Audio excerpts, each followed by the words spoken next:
বিএনপিকে ভালো করে বলতে চাই যে জনতার বিপরীতে গিয়ে বিদেশি শক্তির উপর নির্ভর করার পরিণাম কি হয়, শেখ হাসিনা থেকে সেটা শিক্ষা গ্রহণ করার চেষ্টা করেন। আমরা চাই না বেগম জিয়ার সন্তান শেখ হাসিনার আনুগত্য করুক। আমরা চাই না বেগম জিয়া এবং শহীদ জিয়াউর রহমানের সন্তানের পরিণাম শেখ হাসিনার মতো হোক, এটা আমরা চাই না। জাতির কাছে একটি স্পষ্ট বার্তা দিতে চাই, সরকারের কাছেও আমরা আমাদের অবস্থান স্পষ্ট ব্যক্ত করতে চাই যে জুলাই সনদ বাস্তবায়নের ক্ষেত্রে এবং গণভোটের রায় কার্যকর করা নিয়ে সরকারের পক্ষ থেকে প্রকাশিত এবং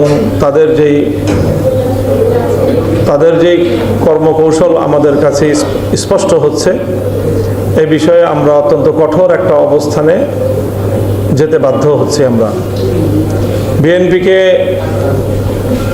আমি বলতে চাই যে বিএনপির সাথে আমাদের দীর্ঘ রাজনৈতিক সখ্যতার ইতিহাস রয়েছে। আমরা দীর্ঘ সময় বাংলাদেশে আধিপত্যবাদ বিরোধী লড়াইয়ে বিএনপির সাথে কাঁধে কাঁধ মিলিয়ে আমরা লড়াই করেছি, সংগ্রাম করেছি, ফ্যাসিবাদ বিরোধী আন্দোলন করেছি, সংগ্রাম করেছি।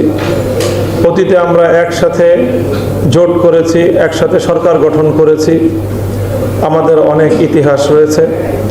বিগত নির্বাচনেও এই ত্রয়োদশ সংসদ নির্বাচনকে কেন্দ্র করেও আমাদের দল বাংলাদেশ খেলাফত মজলিস বিএনপির সাথে আমরা সমন্বয় করে একসাথে নির্বাচন করারও চিন্তায় ছিলাম। আমরা একটা দীর্ঘ সময় পর্যন্ত আমরা বিএনপির সাথে জোটবদ্ধ হওয়ার চিন্তাটা পজিটিভভাবেই দেখছিলাম, কিন্তু কেন আমরা সেখান থেকে সম্পূর্ণ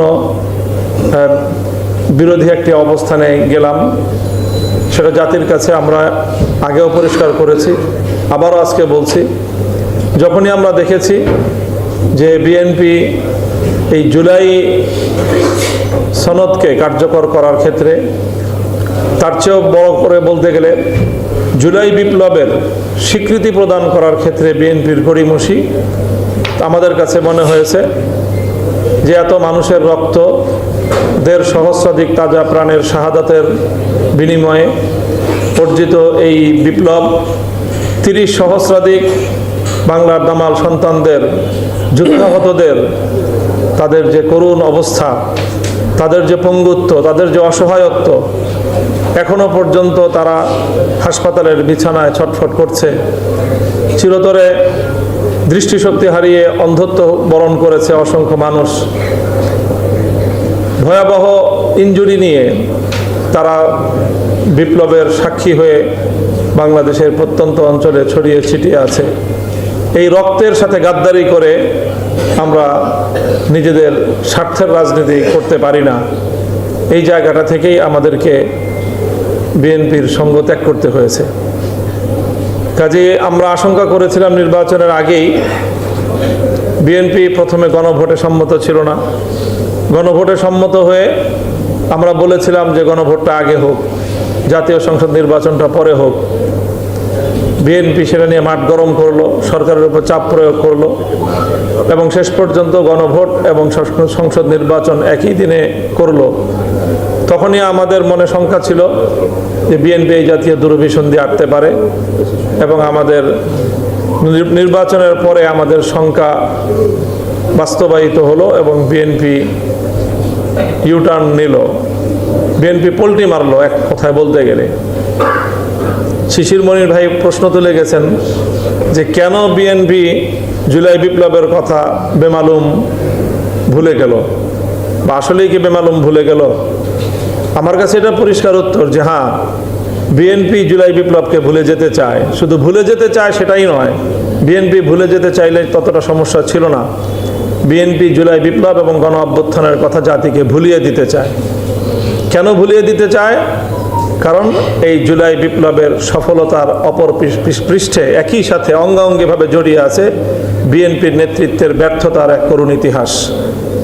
বিএনপির রাজপথে 15 বছর তাদের রাজপথের নেতাকর্মীরা যেভাবে গুম খুনের শিকার হয়েছে, হত্যাকাণ্ডের শিকার হয়েছে, বিএনপির নেতাকর্মীদের যেই পরিমাণ রক্ত বাংলার মাটিতে ঝরেছে, অথচ বিএনপির নেতৃত্বের আমি বলবো তাদের কাপুরুষতা, ক্ষেত্র বিশেষে অসততার কারণে, পর্দার অন্তরালে আপোষকামিতার কারণে বিএনপির মাঠ পর্যায়ের এই বিশাল তাদের যেই ত্যাগ এবং কুরবানি, এটা ব্যর্থ হয়েছে। যেই জনতা নিয়ে 2024-এর জুলাই মাসে বিপ্লব হলো, অভ্যুত্থান হলো, 5ই আগস্ট ফ্যাসিবাদ পালিয়ে যেতে বাধ্য হলো, এদেশের মাটি এবং এদেশের মানুষ সেই বিপ্লবের জন্য তো প্রস্তুত ছিল 2023 সালেও।